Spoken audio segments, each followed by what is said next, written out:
טוב, בוקר טוב, בשם השם נעשה ונצליח להגדיל תורה ולהדירה ב' תכלית של יראת שמיים. aujourd'hui le dimanche כ"ג du mois de Marcheshvan et le 12 du mois de novembre. לחיים טובים ושלום. לעילוי נשמת קלודין חמישה בת חוריית קוקה עליה השם זכותה תגן עלינו, פיליקס בן אסתר, כל המכבד ישראל, בעזרת השם יתברך ויתעלה שמו לעד ולעולמי עולמים. וכן j'avais des noms 2 secondes. Refoua Shlema pour tous les malades d'Israël, Bichlana Moratim Akdosha Vateora. Talia bat Efrat Miriam, Vechen Aisha, Yafa bat Shemesh. Maod. Bevadai שיש לנו הצדקת היקרה חיה בת מרים. Une grande réussite pour Naomi Ederi, que Dieu lui donne tout le Michalot et Balavotot Barach Bakom Nikol Kol. מרים בת לאה, ודאי שהקדוש ברוך הוא ייתן לה הצלחה והרווחה בכל מעשי ידיה, תשכיל ותצליח, אמן. מה עוד? זיתון. זהו. Et bien entendu, ce shiur sera dédié d'abord et avant tout pour la Shrina, mais pour just a minute, la réussite de tous ceux qui nous soutiennent. C'est aussi la skara de la tante de mon mari, me dit-elle, qui s'appelle comment? Le shiur pour Daisy Bat Fortuna. Bezrat Hashem, Roi Hashem Tenachena Began Aiden, Elion, Vechol Shavot Imma, Bechlar Arhamim, Veselechot, Vechen Yerasonu Maramet. Tiens, je m'attends sur Racham Shem Nassim Natzliach. Zéouzé. Yallah. Alors hier, on a parlé d'un sujet qu'on me demande depuis très très longtemps. Alors j'ai décidé de revenir sur ce sujet-là, même si on l'a fait un peu hier. Il y aura des chidushim aujourd'hui sur le Shidur. Comment rencontrer son shidur? Qu'est-ce que c'est exactement un shidur? Omeret Agmara, Kajlezivgam Shel Israël ki Kiryat Yam Souf. Plus dur est de rencontrer sa femme, aussi dur est de rencontrer sa femme que l'ouverture de la mer. Et quel rapport y aurait-il entre l'ouverture de la mer et Kiryat Yam Souf? On a expliqué hier soir, il y a 2 raisons à cela, je voulais dire tout de suite. La première raison, c'est qu'on n'aurait pas dû sortir du pays d'Égypte parce qu'on était Ovdei Avodazara comme les Égyptiens, nous disent les sages. Elou Ovdei Avodazara ve Elou Ovdei Avodazara. Et donc on voit que il était difficile pour nous d'ouvrir la mer en 12 ponts parce que, pour que les enfants d'Israël puissent y passer tribu par tribu, parce que on n'avait pas le mérite. De là, il faut comprendre qu'il faut un mérite pour trouver son zivouk, puisque on nous dit que le tribunal céleste a fermé ses portes pour ne pas voir la justice et que dans le chesed absolu, on a pu trouver son conjoint. Velachen, quand Akadosh Baruch Hu voit des gens qui font Zera Levatala, qui parlent du mal des uns et des autres, qui se moquent des filles, ils ne méritent pas, dans le din d'en haut, de trouver son zivoug. Tu joues avec la chose, une des mitzvot les plus importantes et cruciales dans le judaïsme, qui est le mariage, puisqu'on a vu que Marat Marpella, eh bien, on parle de Kiryat Arba, les 4 couples qui sont là-bas. Et on voit que dans le judaïsme, la plus importante des choses, c'est d'être un couple. C'est pour ça que Moshe n'y est pas. Et parce qu'il n'était pas couple. C'est un sujet pour lui-même. Mais ce qu'il faut comprendre, c'est que il n'y a pas de Abraham sans Sarah, il n'y a pas de Yitzhak sans Rivka, il n'y aura pas de Adam sans Chava et sans oublier Yaakov sans Léa. Mais la reine, étant donné qu'on parle de Kiryat Arba des couples, alors on peut parler de la perfection de l'entrée du Gan Eden, de la perfection de quitter ce monde quand on a été un couple et qu'on a vécu son judaïsme en tant que couple. C'est pour ça que dans la Torah, on parle du Rav Kanievski, on parle de la Rabbanite Kanievski, on parle du Rav Ovadia Yosef, on parle de Margalit, la Rabbanite du Rav Ovadia Yosef. C'est un truc de fou. Il n'y a pas de Rabbanim sans leurs femmes et ça n'existe pas dans le judaïsme. Par contre, dans les autres religions, vous le savez, on en a déjà parlé, Mohamed ou Jésus ou Bouddha, on ne connaît pas leurs femmes, même s'il y en a qui connaissent, ils vont le lire Hajjina ou je sais pas quoi, Nahama, ce que tu veux. Ah ben, c'est pas, ils sont en arrière-plan à 15 mètres derrière. C'est ça que ça veut dire. Okay? Velachen, la première explication chez Caché Zivugam, eh bien, parce que, des fois, la personne ne mérite pas de se marier. Crève tout seul. En malasot. Tu mérites pas. Tu sois homme ou que tu sois femme. Pourquoi? Étant jeune, tu aurais fait un avortement, tu as fait des bêtises, l'enfant qui est mort, ben, dans le ciel, il porte plainte en disant « Ima, tu fais des bêtises, tu ne prends pas la responsabilité. » Donc le din est tendu dans le ciel en disant « Mapitom qu'elle rencontre son zivoug, comme Kiryat Yam Souf, Mapitom vous sortez d'Israël. » Et Hachem, dans sa grande miséricorde, qu'est-ce qu'il fait? Et comme il n'y a jamais de désespoir, c'est un exemple que j'ai donné, hein, bien sûr, où une jeune fille qui était maîtresse d'un homme marié, elle a détruit le couple, ils se sont pas entendus, le temps est passé, elle a 33 ans maintenant, ou 35 ans, ou même 40 ans, et elle voudrait bien créer son propre foyer. Elle a juste oublié qu'il y a une tonne de larmes qui ont été versées dans une maison à cause d'elle, d'une maman qui a élevé ses enfants, qui aimait son mari. Son mari, maintenant, il l'a quitté. À cause de quoi? À cause d'une aventure. Vous croyez que quoi dans le ciel? Ça ne se voit pas? Ça se voit. Et quand viennent maintenant les enfants d'Israël pour demander un khatan, j'en peux plus, je veux. Dans le ciel, ça ne plaisante pas. Dans le ciel, rien n'est parti. Oh, il y a des larmes qui ont été versées. Et ces larmes versées, eh bien, tu dois aussi les verser. Mais la reine, quand Hachem fait des réunions de couple, qui n'a pas fait Zera Levatala? Quand on rencontre sa femme, Hachem, il fait comme Kiryat Yamsouf. Il dit, tu sais quoi? Allez, je regarde pas ce que tu as fait. Tout comme Kiryat Yamsouf, on était quand même Ovda Avodazara. C'est une fois qu'on est rentré dans la mer qu'on a dit, Vaya Minu Bashem Uv Moshe Avdo. Ça veut dire que si la Torah nous dit à Kiryat Yamsouf que enfin on a cru à Hachem et en Moshe, ça veut dire que juste avant, eh bien non. C'est quand même terrible de lire ça. Vaya Minu Bashem Moshe Avdo. Tu aurais dû le dire depuis le début, pour te dire que la mer s'est ouverte pour nous, pour cela. Donc à Shezvugam, il est difficile pour Hachem, alors que rien n'est dur pour Hachem. Oui, il y a une chose qui est dure pour Hachem. C'est que Hachem, Hua Elohim, Dieu est justice, et c'est très dur pour Hachem d'être une justice dans le chesed. De trouver du chesed dans la justice, c'est anti-justice. La justice, c'est être droit. Alors comment tu veux trouver du chesed? La reine, qu'est-ce qu'il a fait? Hachem nous dit, le Midrash, il a fermé le Beddin d'en haut. Ben, je travaille pas aujourd'hui. Pas de Beddin. Tiens, mes enfants sont coincés, bah passez. Mais il vient pour taper à la porte. Non, il n'y a pas de Beddin. Il faut qu'Hachem, il émite Alem, c'est-à-dire qu'il se cache pour ne pas que l'on puisse porter plainte contre le zibouk qui est en train de se faire en bas. Deuxième explication, c'est que dans l'absolu, rien n'est dur pour Dieu. Absolument rien. Mais c'est d'ouvrir une mer après qu'il ait créé l'océan, après qu'il ait créé ces milliards d'animaux, ceux qu'on connaît et ceux qu'on ne connaît pas, les constellations, qu'est-ce qu'il y a de dur pour Dieu? Lui qui est capable de juger en une seule fraction de seconde toutes les pensées du monde. Depuis Adam Rishon jusqu'à aujourd'hui, le jour de Rosh Hashanah, Hachem voit absolument toutes les Ba'é Olam, tout. Alors qu'est-ce qu'il y a de dur pour lui? Il y a un effet qui est extraordinaire que les gens ne savent pas. Mais c'est que quand la mer s'est ouverte en deux, et qu'ensuite elle s'est refermée sur les Égyptiens, il y a eu un miracle dans un miracle que par contre ça, le seul Dieu peut faire. Il n'y a que lui qui peut faire ça. C'est que vous savez que la mer, ce sont des gouttes qui s'allient les unes aux autres, et ça forme un océan. Quand Dieu a ouvert la mer, les gouttes se sont toutes séparées les unes des autres. Et elles se tenaient en muraille.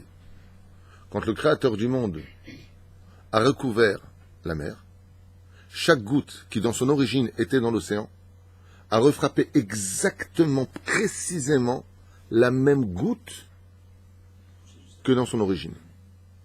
Et ça, c'est impossible à faire. Imaginez qu'on sépare un océan, la mer Rouge, et que chaque goutte bidiouk, revienne exactement là où elle était. Il y en a pour qui ça s'est transformé en glaçons. Les glaçons, quand ils se sont formés de chaque côté de chaque muraille pour les écraser, pour ceux qui étaient hautains parmi les Égyptiens, ceux qui voulaient même mourir pour tuer un juif, eux, ils ont été fracassés par des glaçons. Ces glaçons-là, quand ils se sont formés de chaque côté, ils auraient pu venir plus ou moins presque ensemble. Non, bidiouk. La reine Katouv, caché zivugam chez l'Israël. Chaque neshama, c'est comme une goutte. Et elles se sont séparées avant de descendre dans ce monde. Et Hachem, à travers des dates, peut-être des vacances, peut-être un anniversaire, un truc de fou, incompréhensible. Vous êtes connu comment? Ben voilà, j'étais là avec mon cousin et d'un coup, une copine devait venir seule et puis comme elle n'avait pas de voiture, parce que sa voiture n'a pas marché, elle est venue avec une deuxième copine et cette deuxième copine, quand elle est rentrée, je savais que c'était ma femme. Mais non, mais elle t'a invité la copine? Non. Alors pourquoi elle est venue? Je sais rien, c'est parce que Mina Shamaim, mon cousin, enfin sa cousine, n'importe quoi. Comment Hachem il refait rencontrer les Neshamot, la goutte qui re-rencontre sa goutte. Parce qu'avant d'être une goutte dans ce monde, ensemble ils étaient, l'image n'est pas jolie, mais un océan. C'était une âme unique, belle, Dieu les a séparés, et comme la mer Rouge, chaque goutte a retrouvé sa goutte, de la même façon, chaque Neshama retrouve sa Neshama. C'est pour ça que le Zivouk d'Israël ne peut s'accomplir qu'à travers l'extraordinaire rencontre quand c'est le Créateur du monde qui les crée. Ceci étant, si on veut apprendre Bémet comment rencontrer son Shidour, alors sachez qu'il y a une paracha pour cela, c'est la paracha de Chaye Sarah. La paracha de Chaye Sarah nous raconte des choses un petit peu bizarres voire invraisemblable, dans le sens où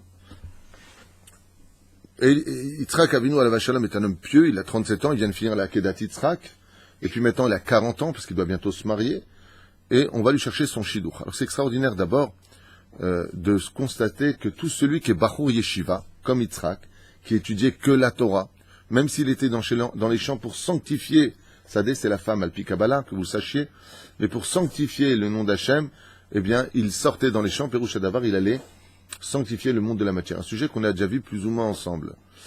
Il étudie la Torah et puis on envoie un chaliar. Eliezer va chercher une femme pour lui et c'est la femme qu'il lui faut. De là, les sages nous disent que la Torah, c'est pas un livre d'histoire. Celui qui est Bachur Yeshiva, et si vous constatez à Bnei Brak, à Jérusalem, dans toutes les yeshivot, quand tu finis Shiur Gimel, des grandes yeshivot, et que tu as un talage de Ben Shmona Esrei la Choupa, 18 ans la Choupa, tant que tu n'as pas fini Shiur Gimel, après tu passes ce qu'on appelle à une autre classe qu'on appelle le kibbutz, dans les yeshivot, d'accord? Pas le kibbutz dans les champs, ceux qui vont travailler les pommes de terre. Kibbutz, c'est aussi le terme qu'on emploie pour ceux qui ont fini Yeshiva Gdola. Donc ils sont grands maintenant, ils ont 20 ans. Eh bien, comment ils font eux? Eh bien, ils bougent pas. Tu as le Rosh Yeshiva qui appelle un séminaire de femmes, et il est rare de trouver des Haredim non mariés. Très rare. Et pourquoi? Parce qu'étant donné qu'ils étudient la Torah comme Yitzhak, il y aura toujours Eliezer qui ira chercher leurs femmes. C'est le premier pirouge qu'on apprend. Celui qui fait la volonté d'Hachem, Akadosh Hu Boré Olam, il ne s'inquiète pas pour lui. Il n'a pas besoin de s'inquiéter. Pourquoi? Parce qu'étant donné que tu restes sur le droit chemin, tu ne dévis pas. Donc automatiquement, comme les couples sont prescrits avant même que tu ne naisses, Bat Ploni les Ben Ploni, si tu ne dévis pas de ton chemin, automatiquement tu rencontres ton zévoug. C'est automatique. C'est là. Et en général, je veux dire quelque chose de dur. Mais je m'adresse plus aux hommes qu'aux femmes. Je m'adresse plus aux hommes qu'aux femmes dans ce que je vais dire. Mais à 90%, quand un homme ne trouve pas son zivoug, c'est que dans l'absolu, il ne veut pas se marier. Il ne le sait pas lui-même. Sachez-le. En général, quand un homme ne trouve pas son zivoug, trop comme ça, pas comme ceci, pas comme cela, ou alors c'est un cœur d'artichaut, il veut se marier avec tout le monde. Dès qu'il en voit une, je t'aime aussi, je vous aime tous. Les gens comme ça sont prêts à donner leur vie, leur truc. Pour eux, ils vivent une espèce de le rêve bleu sur un tapis volant. Quand tu te maries, ça devient un cauchemar. Faut faire attention. La reine, si la personne ne dit pas son chemin, Baruch Hashem, Hashem lui emmènera son zivoug. Alors, Maud Manienne, qu'est-ce que c'est exactement le zivoug dont on parle? Hier, on a parlé brièvement d'un sujet.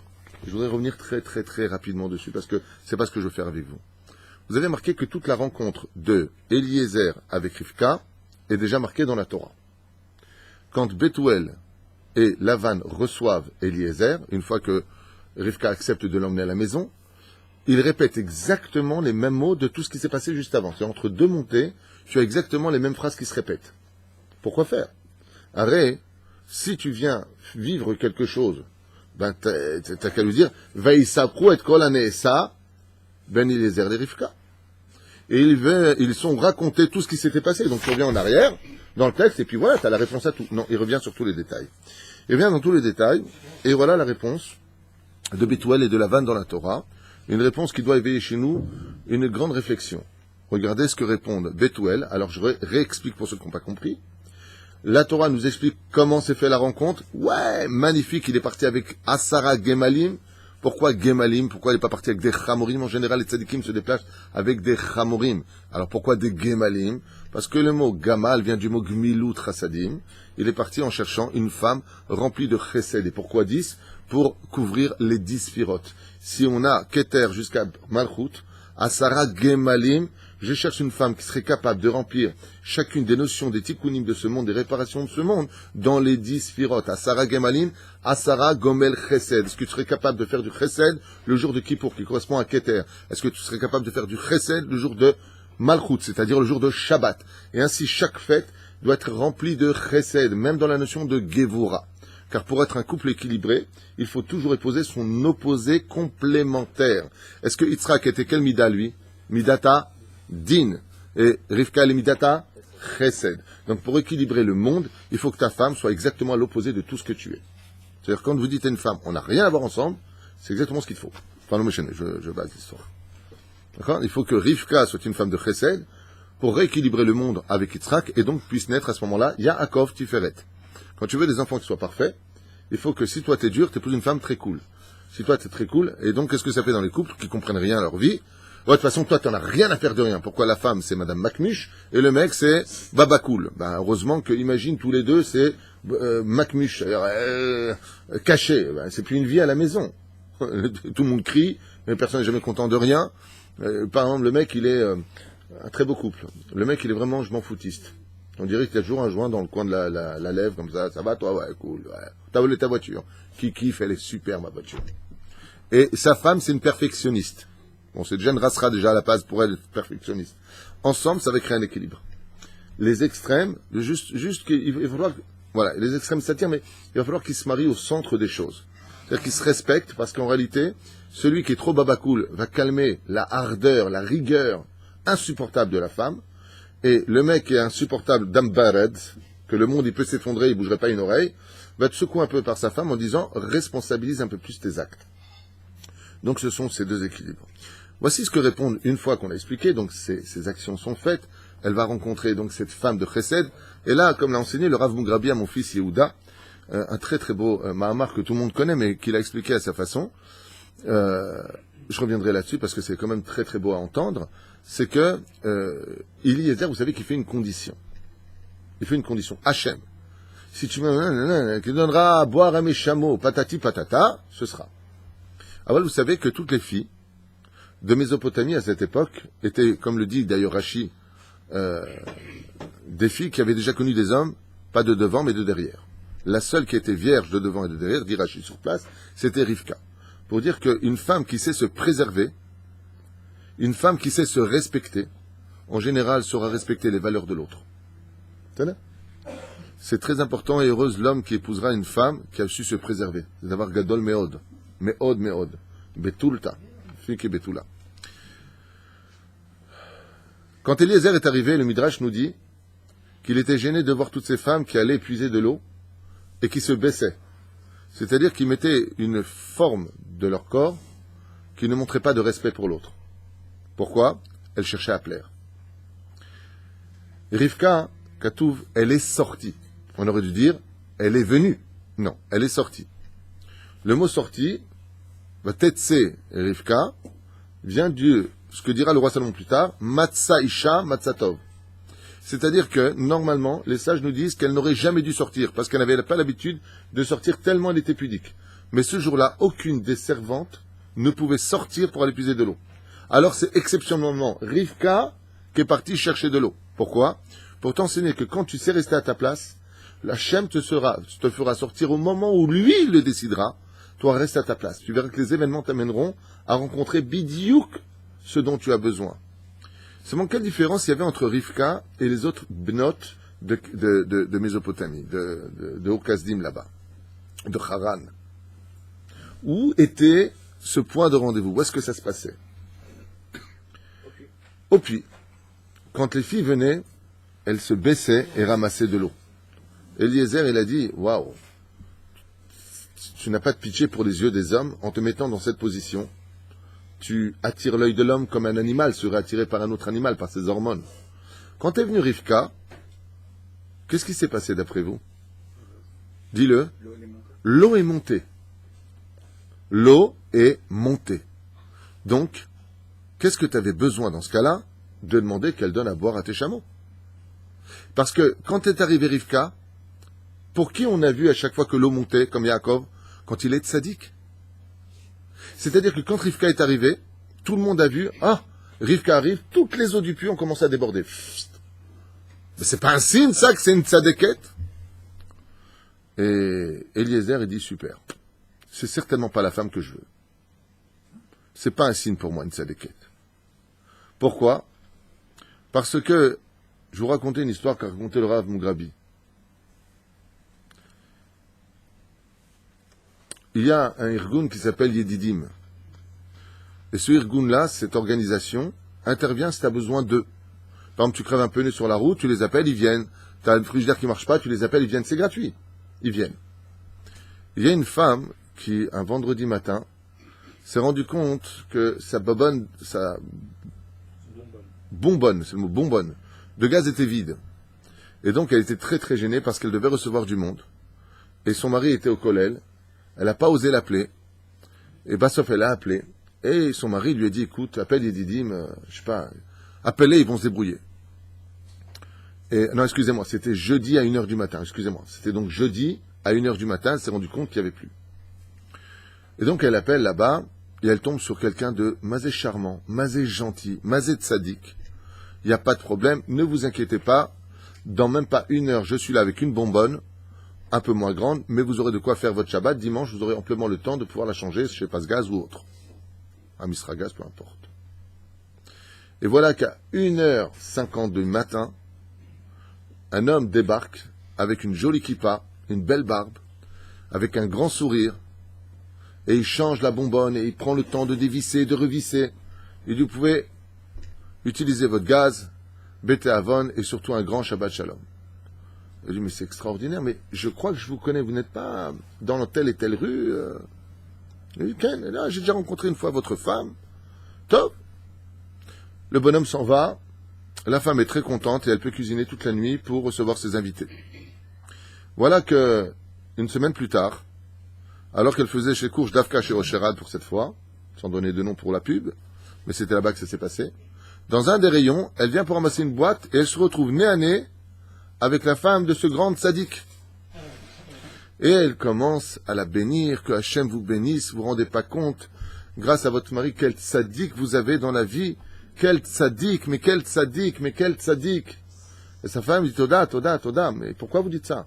Vous vous rendez compte, à 1h du matin, je l'appelle, il fait partie du mouvement, nous sommes des amis, et il vient, il me change la backbook, et vérifie bien que ça marche, et ainsi de suite.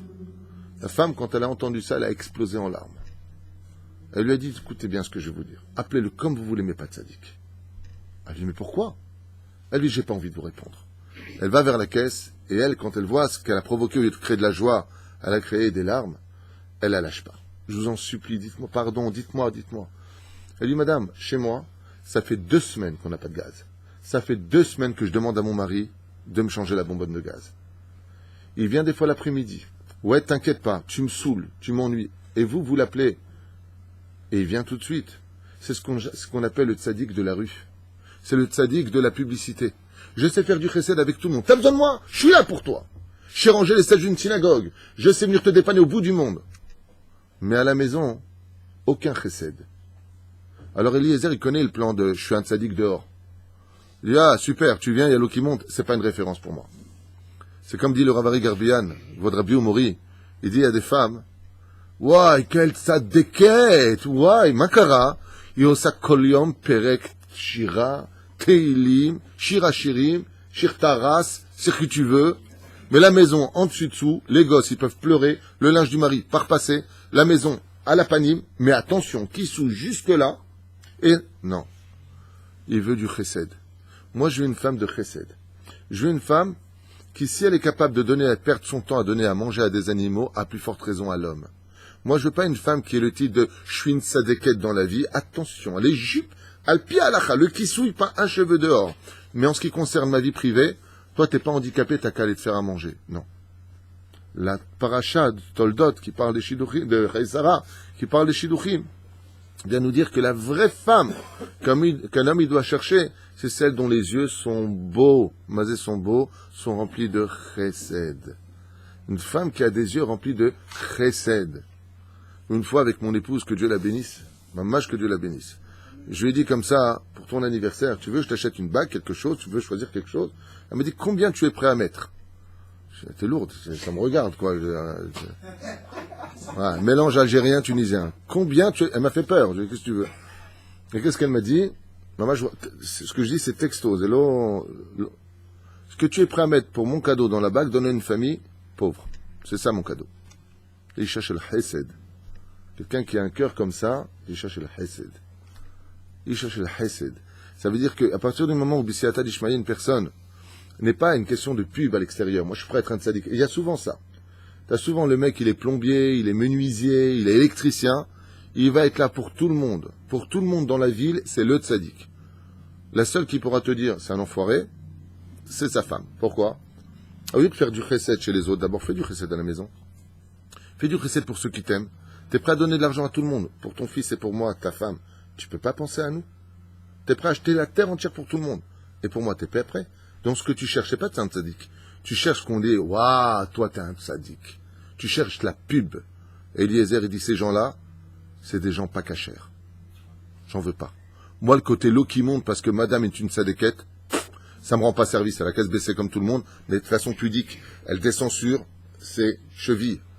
Parce que le côté abracadabra de waouh, c'est pas avec ça qu'on est heureux dans une vie de couple. Ça fait pas une vie heureuse pour le couple. Une vie heureuse pour le couple, c'est quand charité bien ordonnée d'abord commence par soi-même. C'est déjà cette notion d'être un homme de chesed. Souvent vous avez remarqué, on prend vachement de temps pour parler au téléphone. Mais quand c'est notre femme, bon écoute, tu me saoules, je te rappelle. Attends, il y a mon copain qui m'appelle. Eliezer, il veut pas amener ce genre de femme pour Yitzhak. Il dit non. D'abord, rien ne passe avant mon mari, rien ne passe avant ma femme. Rien. Il n'y a pas. Je me suis marié avec lui, j'ai un engagement, j'ai signé un papier. Je lui ai donné ce papier. Ça veut dire qu'il faut être un pigeon, mais ça veut dire qu'il faut être quelqu'un de consciencieux et de responsable. Parce que le mariage, c'est l'engagement à la responsabilité. C'est pour ça qu'il y a des gens qui ont peut-être 40 ans, mais sont encore des gamins. Un couple dont les gens n'ont pas compris la valeur de ce que voulait dire le mariage, sont des gens qui sont restés enfants alors qu'ils se sont mariés. Ils te le disent, hein. Je me suis marié trop tôt. J'étais pas prêt. Pourquoi? Elle me saoule. Je fais juste une parenthèse. Le mec s'est marié. Il est tous les jours avec ses copains comme avant le mariage. Il est au pub. Où la fille, elle vient de se marier.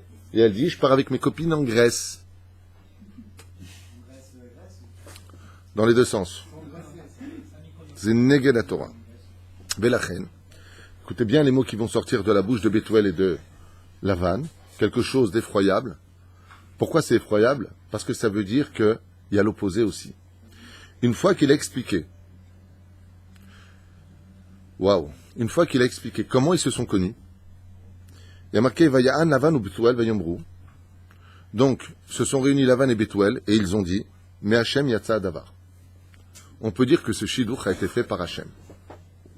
Ça veut dire que, une fois que Eliezer, pour ceux qui n'ont pas encore compris, vient revenir sur chaque détail de comment s'est fait la rencontre, la réponse dans la Torah, c'est waouh, mais Hachem Yatsa Davar. Là, on peut dire que ça vient de Dieu. Ça veut dire quoi cette phrase?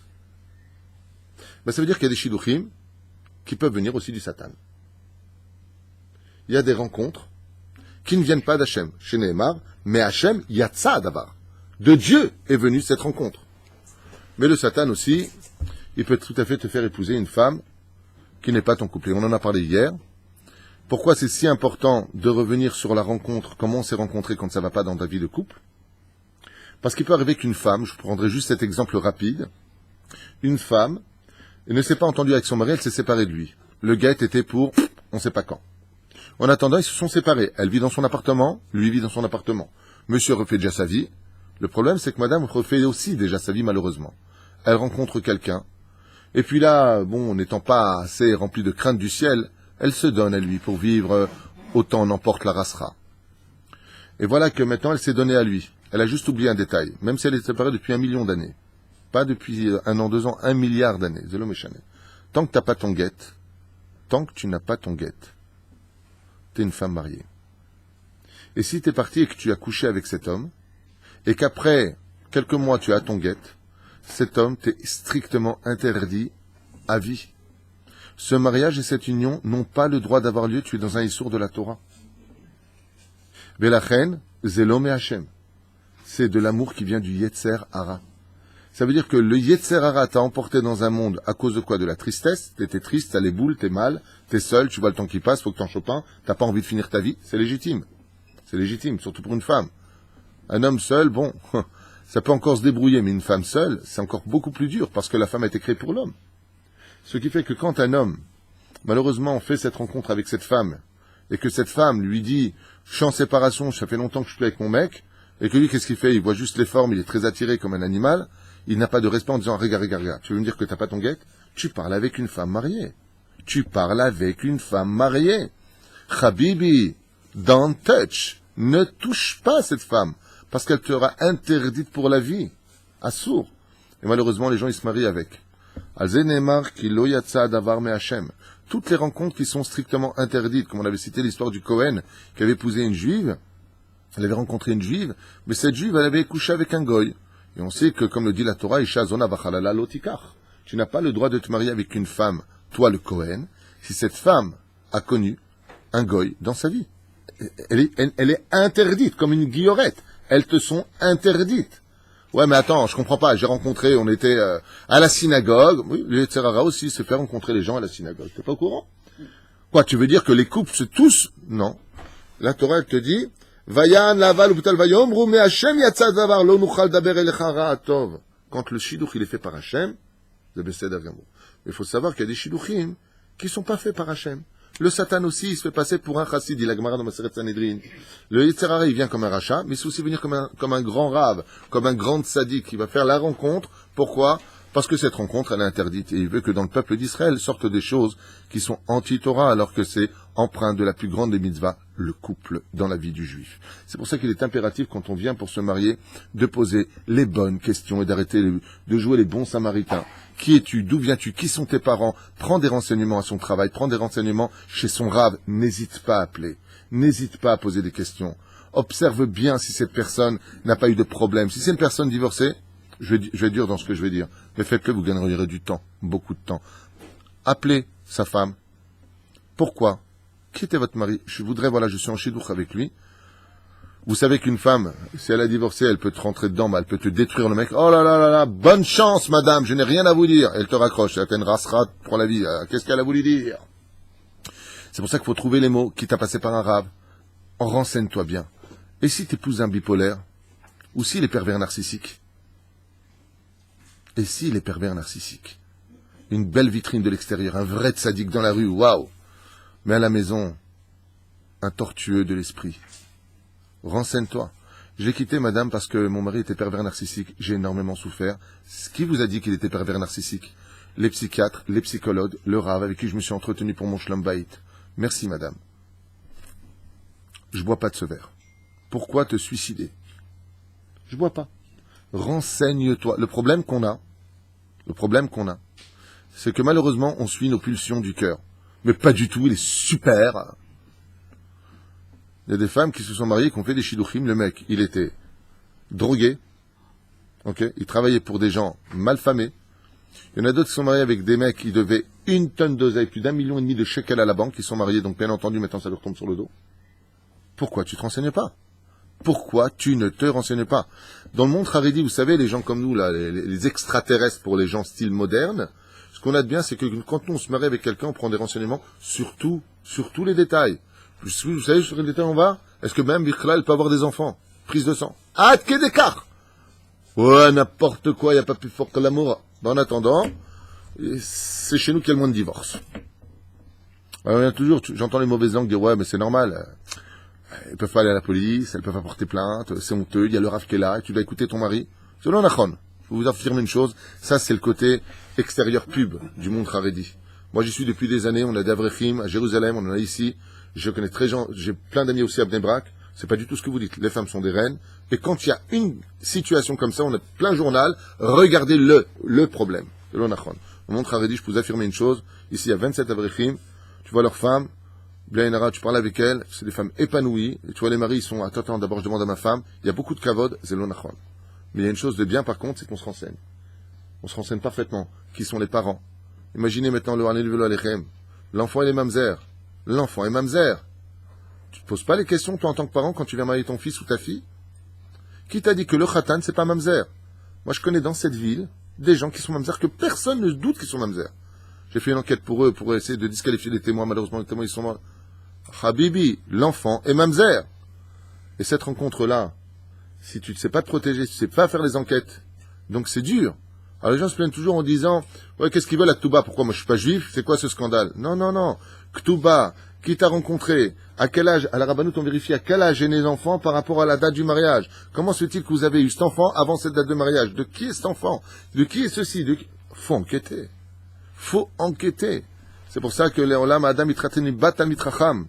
Si on doit chercher un jour une femme, la Gemara, pas d'habitude, nous dit, regarde, Aleph, qu'elle ait des beaux yeux, Vele Olam Adam Ikach Leishat Batal Mitracham.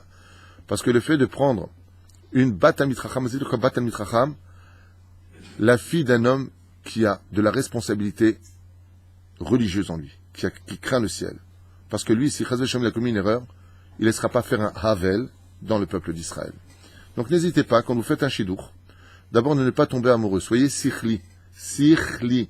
Sikhli veut dire intellectuel. Quand tu viens à un Shidour, ne laisse en aucun cas ton cœur te tromper, ni tes yeux te tromper.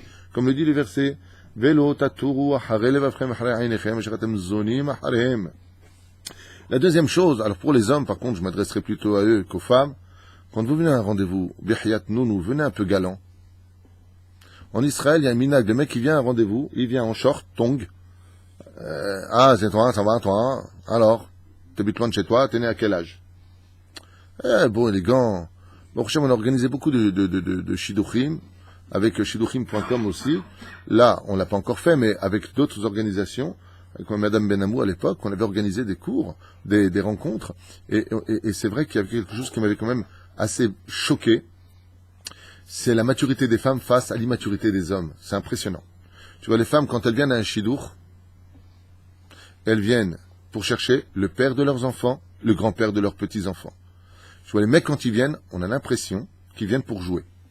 C'est-à-dire que bon, on va voir, je vais choisir. Pourquoi? Parce qu'aujourd'hui, d'être un homme, c'est beaucoup plus avantageux que d'être une femme. Pour le shidour, le vadaï. On a le choix. Tandis que les femmes, elles, ont peur. Chaque année qui passe, les condamne à des doutes encore plus grands. Nous, les hommes, moi j'ai fait un mariage il n'y a pas tellement longtemps, 60 ans, 31 ans. 60 ans l'homme, 31 ans la fille. Hein? Non, il n'a pas du tout dosé, en plus c'est elle qui en a. Mais bon, elle veut des enfants, elle trouve pas. Puis il est gentil. Je pose la question à une femme, pourquoi tu te maries avec? Il est gentil, je lui prends un labrador, c'est encore plus gentil. Prends un mouton, alors il faut même pas de la chanarole. Et il porte chaud. C'est impressionnant. La reine, il y a une responsabilité, d'abord dans le fait de connaître la personne. Je me souviens qu'une fois j'avais fait un shidour à Yerushalayim Tibanev et Tikonen avec un garçon très sympathique qui était en pleine teshuva charidite. Vraiment, aujourd'hui, grâce à Dieu, il est rave. Et j'avais fait un shidour avec une fille superbe qui avait du chesed et tout. Mais il m'a dit, non. Attends, tu vois la fille, tu craques. Tu peux pas ne pas craquer, tu craques. Et lui, il est parti, il a rencontré, et il m'a dit, si j'étais encore comme avant, j'aurais craqué. Mais j'ai laissé mon sechel intervenir. Moi, je vais être haredi, vivre dans les quartiers haredi. Elle, c'était plutôt une fille religieuse, pratiquante dans tout. Seulement, ses enfants, c'est métier, plus Talmud Torah, c'est une ashkafa un peu différente. Et non, j'ai pas envie de me battre, moi. Aujourd'hui, ce monsieur, il a 8 enfants. Il a épousé une femme qui est exactement comme lui. Comme disent les Tunisiens, si tu veux vivre heureux, épouse une femme de ta rue. Une femme qui connaît tes coutumes, une femme qui connaît tes origines, une femme... Sinon, tu peux tomber sur le choc des cultures. C'est le choc des cultures. C'est quoi le choc des cultures? C'est quand ta culture à toi devient choquante pour celle qui ne l'accepte pas. Et tu dis, mais chez nous, c'est comme ça. Vous êtes des barbares. Et là, ça devient tout de suite du Lachon Hara et du Motzi Shem Ra. Chaval. Ouais, mais elle était trop belle. Qu'est-ce qui était trop beau? Ben voilà, il y a eu ça et ça et ça et ça. Alors c'est vrai que le physique c'est important, la Torah en parle. Elle était extrêmement belle. Et Fat Tohar Vifat Mare Ad Meod, nous dit la Torah jusqu'à beaucoup. Mais qu'est-ce que regarde Eliezer? D'abord les midot. Parce que la beauté finit automatiquement par faner. Et je peux vous dire qu'une femme qui est extrêmement belle et qui a le malheur de le savoir, c'est un guéinam à la maison. Elle te met en laisse très vite. Elle a une totale confiance en elle qui la rend antipathique. Elle passe son temps à se faire des selfies parce qu'elle a le malheur d'avoir, par exemple, un beau visage. Et elle croit que tout ça, c'est suffisant pour les autres. Résultat des courses, quand tu vois ce que ça ramène, Hashem Ishmor Virachem. C'est pour ça qu'on doit regarder d'abord les midot d'une personne. Rencontrer quelqu'un qui soit dans un lieu normal. Ensuite, il faut faire des contrats. Ça veut dire quoi? Des contrats de mariage. Ben oui, comme ça évite les problèmes d'argent. Ce qui est à moi est à moi, ce qui est à toi est à toi. Si la personne a acheté son appartement avant et qui se marie, ah, t'as un appartement, c'est super. On a déjà entendu ça. Résultat des courses. Tarif la sot naïm. Comme j'ai dit à une personne à qui j'ai fait un shidour, vous savez, le salaire d'un shidour, j'ai parlé de ça hier. Eliezer, la Torah vient nous apprendre qu'il est de Canaan. Et les Cananéens, comme le dit Rashi, sont maudits. Et quand il a proposé Eliezer, je saute du coq à l'âne, c'est pas grave. Quand Eliezer a proposé sa fille à Abraham pour Yitzhak, Abraham lui a répondu, on ne pourrait marier un maudit avec un béni. Une maudite avec un béni, dans le cas échéant. Très intéressant. Et voilà que, une fois que le shidduch a marché, la Torah vient nous apprendre que Eliezer est appelé d'un coup, comment? Bo Beruch Hashem ki piniti et abayit. Viens, toi qui es béni. Et ainsi, parce que j'ai débarrassé la maison. Il y a un chidouch extraordinaire, c'est que on apprend de là que le shidduch, quand tu fais un shidduch, c'est le desktop du mazal dans la vie. Pourquoi? Parce qu'on voit que Eliezer est maudit, donc il ne peut pas donner sa fille à Yitzhak, parce qu'il est maudit. Vous voyez que ce mariage ne peut pas marcher. Mais une fois qu'il a réussi à faire le shidduch, Lavan, les forces du mal, dit non, maintenant tu n'es plus maudit, tu es béni. Donc si dans vos vies ça va pas, le mazal il bloque, il y a des trucs qui vont pas, essayez d'organiser un beau shidduch qui date mon chevet Israël, et vous vous rendrez compte, Bezrat Hashem, que tout risquerait de se débloquer comme ce fut le cas pour Eliezer qui est passé de maudit à Beruch Hashem. Le salaire de celui qui fait un shidduch est incommensurable. À un tel point que même le couple se doivent d'amener absolument un cadeau ou une enveloppe à celui qui a organisé le shidduch. Sinon, ça pourrait mal se passer pour eux dans le couple. Il y a une akaratatov obligatoire de bénédiction pour celui qui a fait le shidduch. C'est très, très important de ne pas l'oublier. Si par exemple ta tante te fait un shidduch et que ça a marché, il faut que tu apportes un cadeau à ta tante. C'est impératif. Ou une enveloppe ou un truc, tu la remercies. C'est bien. Et si ça tourne mal, dans ton couple, après 2 ans, 3 ans, tu leur prends le cadeau. C'est une blague. Velachen, Bisiata Dishmaya, ce sont les nekudot à retenir. La première, il y a aussi des gens qui commettent l'erreur. Bon, pour moi, c'est ma façon de voir les choses. Vous n'êtes pas obligé de me suivre, mais j'ai souvent raison. C'est pas de l'orgueil, c'est un état de fait sur le terrain. Il y a des mecs qui vont épouser des femmes qui ont 10 ans, 12 ans, 13 ans de plus qu'eux. Le problème n'est pas là quand tu as 20 ans et qu'elle a 33 ans. Le problème, il n'est pas là. Le problème, il est qu'au fur et à mesure de l'âge, la femme, elle, est beaucoup moins animale que l'homme. L'homme, lui, reste animal jusqu'à Ivetam Eternam. Quand la femme, elle a 73 ans, et que l'homme, il a 60 ans, c'est là que tu vois toute la différence.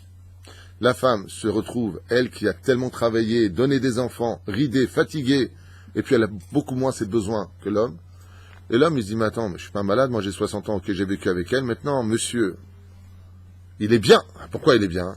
Il a eu ce qu'il voulait, il s'est, allez, il a eu sa ration. Il dit maintenant à sa femme, écoute, je pense on s'entend plus ensemble. J'ai trouvé une fille de 50 ans. Fais très attention à ça. Les belles paroles, comme on dit, si le mariage rend aveugle, si l'amour rend aveugle, le mariage rend la vue. Résultat des courses, avec le temps, c'est une grave erreur. Au début, t'as raison, c'est bien. Mais avec le temps, tu te prends une tannée. Il est préférable d'avoir le même âge que sa femme, ou même si elle a 2, 3, 4, 5 ans maximum au-dessus, ça peut le faire. Mais au-dessus de cela, au fur et à mesure des âges, il y aura un décalage entre l'un et l'autre. Et là, une ken, l'homme est un vrai tzaddik, la seule chose qui l'intéresse, c'est l'étude de la Torah, c'est un homme qui a de la reconnaissance pour sa femme. Si vraiment il a de bonnes midotes, ça pourra le faire. Et encore. Et encore. Et il faut vraiment être un tzaddik gamour parce que l'homme est attiré par la jeunesse, l'homme est attiré par des choses qui sont pour nous les hommes conventionnels, mais pas pour une femme qui ne comprend pas l'ingratitude d'un coup de cet homme à qui elle a tout donné et qui lui donne le dos parce qu'elle a trop de rides. C'est très très dur à vivre pour une femme. Donc les Gélaïm sont importants. Les Chachamim nous disent que si tu ne trouves pas la fille d'un Talmid Chacham, alors il faut soit de trouver au moins la fille d'une famille qui a une bonne réputation, comme des Gabaïm d'une synagogue, ou des gens qui ont une très bonne réputation dans la ville, des Parnassim, ceux qui donnent de la Tzedaka. On sait que le père, Bémet, il a du mérite, ou qui travaille dans une Chevra Kadisha, qui fait du chesed autour de lui. Au moins, tu seras sûr d'être bien enterré. La histoire. Velachen, c'était l'humour noir du Shiur. La reine, Bezrat Hashem, d'épouser quelqu'un, en tout cas, dont la renommée est bonne et importante. Il y a 2 façons de grandir dans un chidour. Il y a celui qui recherche, parce qu'il a les midotes nécessaires, faire grandir l'autre, comme Rachel Batkal Batsabo avec Rabbi Akiva. Il y a celui-là, et il y a celle-là. C'est-à-dire que lui, il prend n'importe qui, il est tellement fort, que son rab lui dit oui, tu peux. Puis il y a celui qui est intelligent. Par exemple, imaginez qu'un Breslev épouse une Lubavitch. Ben là, ça va pas trop le faire au début, parce que pendant qu'il y en a un qui va passer Rosh Hashanah Ouman, l'autre il va partir sur la tombe du rabbi. Vous imaginez qu'un Haredi épouse un religieux nationaliste. Les enfants, ils vont à l'armée ou ils vont pas à l'armée? Quoique les Haredim, on voit beaucoup leurs enfants à l'armée, ceci étant. Mais je rentre dans le jeu de la débilité médiatique. Vous savez? Asmaïe, la reine, Bezrat Hashem, si t'es Vijnitz, épouse une Vijnitz, si t'es Breslev, épouse une Breslev, que vous parliez le même langage à la maison, que vous ayez les mêmes kivunim, ça évitera énormément de sirsouchim. À moins que vous ayez une telle sagesse en vous, une telle grandeur d'âme en vous, que vous savez apprendre l'un de l'autre sans critiquer l'un ou l'autre. Mais pour ça, moi je connais pas ça. Même dans le monde style j'aime tout le monde, peace and love, je connais pas. J'avais une question. Ken. Sur le principe des gouttes au début. Ken. Ça marche la même chose pour le second mariage, pour les gens divorcés. Le Ben Ishraï répond pour ta question. Est-ce que pour le deuxième zivoug, le Ben Ishraï écrit noir sur blanc, et je l'ai lu, c'est pas une chose qu'on m'a rapporté en cours, mais je l'ai lu, qu'en général, le deuxième zivoug, si ça n'a pas marché avec le premier, c'est que le premier c'était un tikkun, et que le deuxième, c'est vraiment le zivoug. C'est le zivoug amiti. Il y en a qui disent comme ça. C'est là. Et si la personne se retrouve à divorcer une deuxième fois, c'est qu'il avait 2 tikkunim à faire. Ou alors il n'avait pas été assez responsable. Ou alors il est tombé sur une folle furieuse. Peu importe. Ce qui est certain, c'est que le travail des midot permet de pouvoir faire de notre conjoint la femme qu'il nous faudra. Rentrer dans les comptes divins à savoir est-ce que c'est mon zivoug ou pas, sachez une chose, en général, quand on épouse son âme sœur, c'est très dur de vivre avec. Parce qu'une âme sœur, c'est comme vivre avec un miroir. Et les gens se trompent. Ça veut dire que quand vous allez voir un rav qui te dit c'est ton âme sœur, ça veut dire en général ça va être très dur pour toi. Parce que ton âme sœur, c'est toi en opposé. Et donc une âme sœur, c'est franchement casse-pied pour celui qui l'épouse. Mais c'est son âme sœur. Ça veut dire que c'est le côté romantique.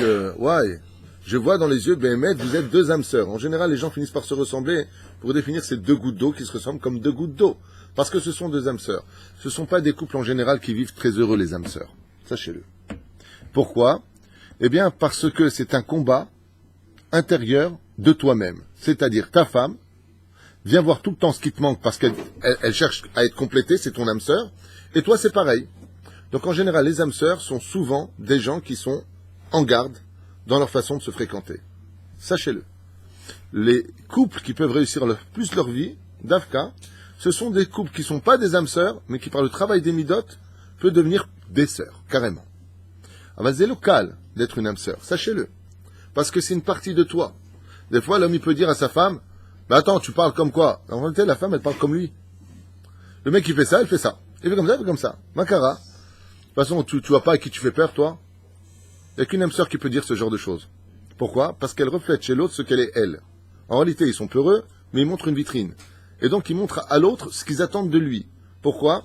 Parce qu'une âme sœur veut retrouver, c'est la bina. Bina, c'est le feu. Et la chokhma, c'est l'eau. Et quand l'eau et le feu se rencontrent, il faut une marmite entre les deux. Ça veut dire qu'il faut quand même garder ses distances pour que le feu soit en dessous et l'eau à l'intérieur pour préparer un bon plat pour un bel avenir. Sachez que c'est pas si simple que ça de trouver son âme sœur. En général, ça crée beaucoup de grisailles entre eux s'ils n'ont pas travaillé leur midot. La meilleure façon d'épouser son conjoint, c'est d'être capable d'être anav, nekuda. Je peux vous affirmer que les plus grands spécialistes du shlom bayit que j'ai fréquentés m'ont tous tenu le même langage. Ils m'ont tous dit, tous, que si les deux sont humbles, très humbles, il n'y a plus de notion de quel mois tu es né, âme sœur, pas âme sœur, zélo méchané.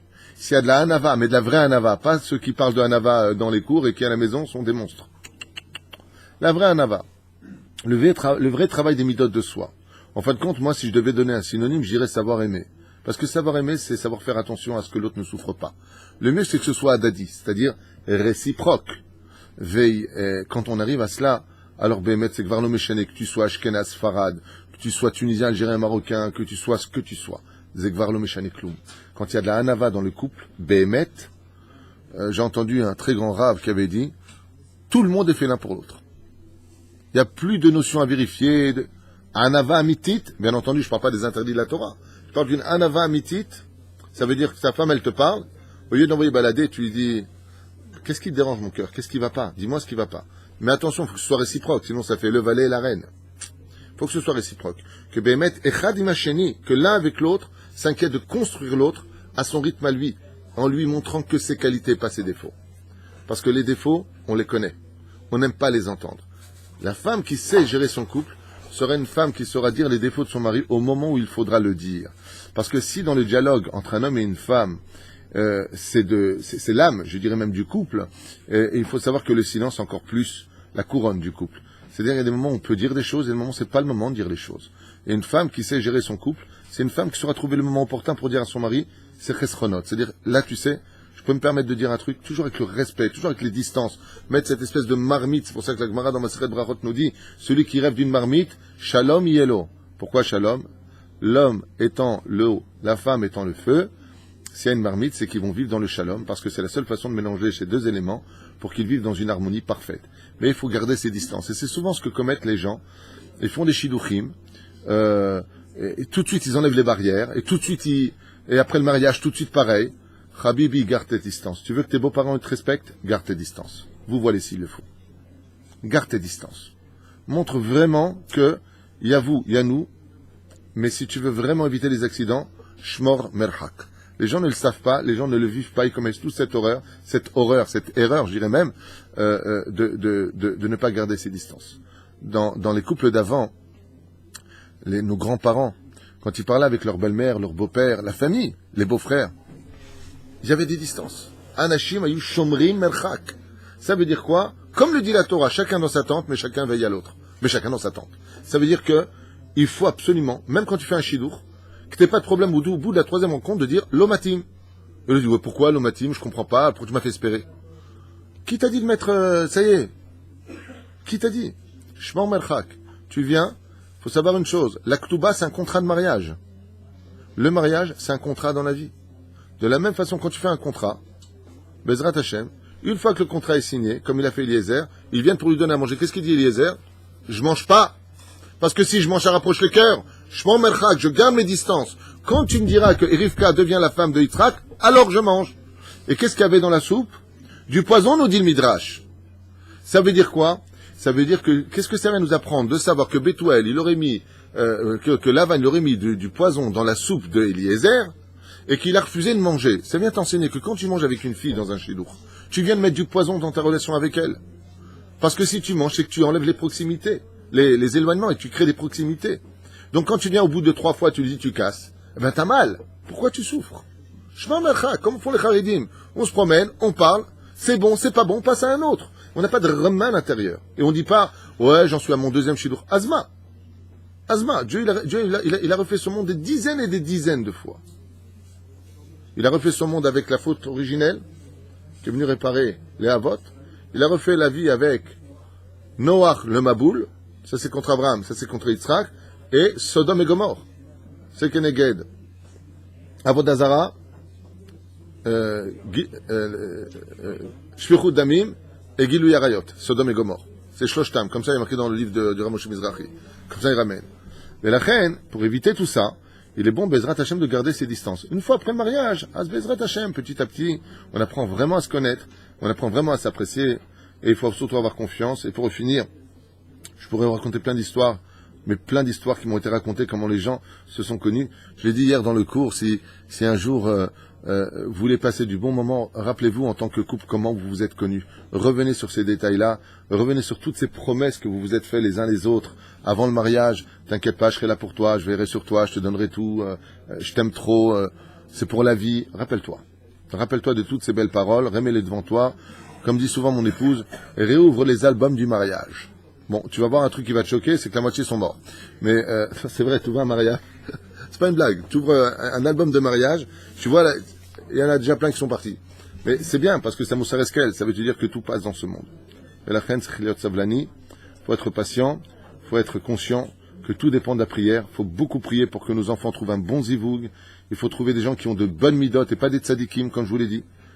L'eau est montée, Eliezer, il a dit, Azma, c'est bien que tu sois une tzadékette dans la rue, mais dans la vie privée, est-ce que tu es une vraie tzadékette? Et comme on sait, il n'y a pas plus fort que la prière, mais d'abord et avant tout, renseignez-vous. Et comme l'a dit Rabbi Moshe Deri, le jour où tu rencontreras une femme, amène-le ou amène-la chez la personne qui t'aime le plus au monde. Une personne qui veille sur toi. Une personne qui n'a aucun intérêt. Et dis-lui, Ma ata Omer. Que ce soit ton meilleur ami, pas trop ami si c'est une belle fille parce qu'il risque de te la prendre. On entend souvent des histoires comme ça. Mais vraiment des gens qui t'aiment. En général, tes parents aussi veulent ton bien. Des fois, tu amènes une fille, elle est divorcée, elle a 4 enfants. Le père, il dit non, je veux pas. Pourquoi? Il dit, tu te prends des responsabilités qui sont pas les tiennes, les enfants en général, c'est ingrat. Donc, les gens qui aiment, ils voient ce que toi, des fois, tu vois pas et aveuglé par toutes sortes de sentiments. Et tu promets monts et merveilles. Et puis, une fois que t'es marié, tu dis, mais j'ai commis une erreur, c'est trop lourd pour moi, je peux pas le faire. Résultat, tu divorces, tu leur fais encore 2 gosses, comme si ça suffisait pas, les 4 qu'elle avait juste avant. Et voilà. Voilà exactement où on en est dans la vie. Pourquoi? Parce qu'on n'écoute pas. On n'écoute pas. Moi, j'ai un couple qui est venu me voir. Je finirai juste avec cette dernière parenthèse. J'ai un couple qui est venu me voir et qui m'a dit Rav, qu'est-ce que vous pensez de ceci? J'ai dit non marié, non, ne vous mariez pas. Ils m'ont pas écouté et ils ont commencé à se prendre la tête. Ils sont venus en Shlom Bayit d'Afka chez moi au bureau et j'étais un petit peu mécontent. Je leur ai dit mais c'était évident que ça se passe comme ça. Ils m'ont dit mais je comprends pas. Si on s'est marié, c'est pas Mina Shamaim. J'aurais dit, et ma rencontre où je vous ai dit non, ça c'était pas Mina Shamaim. Ça veut dire que c'est à chaque fois là où vous voulez voir Mina Shamaim. Lechen katouf po, met Hashem aïta zot, bezrat Hashem, mettons ça vient d'Hashem. C'est pour ça que quand on vous met en garde, quand on vous dit quelque chose sur des gens, enquêtez, n'écoutez personne. Et puis entre nous, je finirai avec cette fameuse phrase, les meilleurs époux. C'est-à-dire que s'il y a des gens qui savent détecter les meilleurs époux et épouses, ce sont d'Afka les victimes des pervers narcissiques. Je sais pas, je me suis toujours posé la question, à quoi servent ces démons de l'esprit, les pervers narcissiques, et j'ai enfin trouvé la réponse. Je me suis dit, mais dans tout mal que Dieu il a créé, parce que c'est vraiment des diables, il y a toujours un peu de bien. Et j'ai trouvé la réponse. En général, les victimes de pervers narcissiques sont des gens géniaux. Et pourquoi? Parce que le pervers narcissique, il recherche celui qui est capable d'aimer, celui qui est capable de pardonner, celui qui est capable de donner, celui qui est capable d'aider. Donc en général, les pervers narcissiques, ils ont un flair comme les kleps, parce qu'ils sont pas moins que pour moi. Et dans leur maladie psychologique, il ferait mieux d'aller se faire soigner très loin de nous. Eh bien, ils savent repérer vraiment les bonnes personnes. Ce qui fait que si un jour vous tombez sur une victime d'un pervers narcissique, sachez que cette personne-là a automatiquement de bonnes midotes après plus de 2-3 ans d'études sur ce sujet-là. En général, les victimes sont des gens géniaux. Faites attention que le pervers narcissique qui a l'habitude de se faire passer pour la victime ne soit pas la soi-disant victime que vous allez épouser. Sinon, la Baruch Adonai l'olam. Amen.